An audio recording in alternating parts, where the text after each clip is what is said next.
Sa kaugnay na balita, tulad ni Senator Vin Gatchalian, pareho naman ang sentimiento si Senator Ping Lacson sa di umano'y balak ng Department of Public Works and Highways o DPWH na muling magpasok ng insertion sa gitna ng issue ng flood control. Milyon-milyong pondo kasi agad ang mungkahi sa ilang proyekto na hindi naman malinaw kung saan ipatatayo. Narito si Jackie Resho.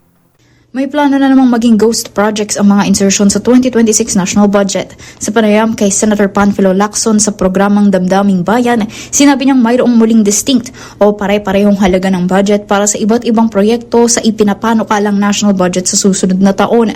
Natuklasan ng mga senador sa naging briefing ng Development Budget Coordination Committee tungkol sa budget na tig 100 million pesos ang budget ng nakalistang mga proyekto ng DPWH para sa susunod na taon na wala namang tiyak na lugar na pagtatayuan. Alam mo, pinakita ni Senator Gatchalian, Opo. puro 100 million.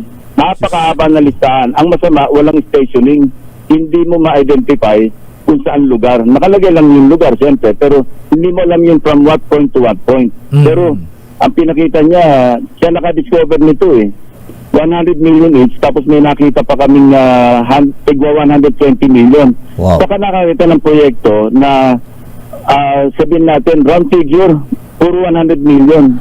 Ayon kay Lacson, makikita sa mga insertion na sa paghahanda at pagpapanukala pa lamang ng national budget ay nanghingialam na ang legislation pero walang aamin na opisyal dahil wala naman itong record. Ang nararapat umanong tanungin para malaman ng mga nasa likod ng insertion ay ang mga nasa DPWH dahil sila ang nag-aalok nito sa mga mambabatas. Kuwento ni Senator Lacson na mayroong nag-alok kay Senator Tito Soto mula sa DPWH na magsingit ng budget sa National Expenditure Program o NEP noong sila'y nanalo sa 2025 elections. At dapat tanungin namin yun o sasabihin namin sa DBM, sa Malacanang, tanungin nyo yung DPWH. Kasi alam nila yan. At ako may suspecha ko kung sino sa DPWH kasi si Senator Soto, naalok yan eh. Pagka panalo namin itong 2025, na ibahagi niya sa akin, tinawagan yung staff niya ng taga-DPWH. Ito ko naman kung sino yung tumawag eh. O sabihin mo kay Tito Sen, magsingit na dito siya sa net. Sabi ni Senator Soto, ayoko, ba't ang masisingit yan?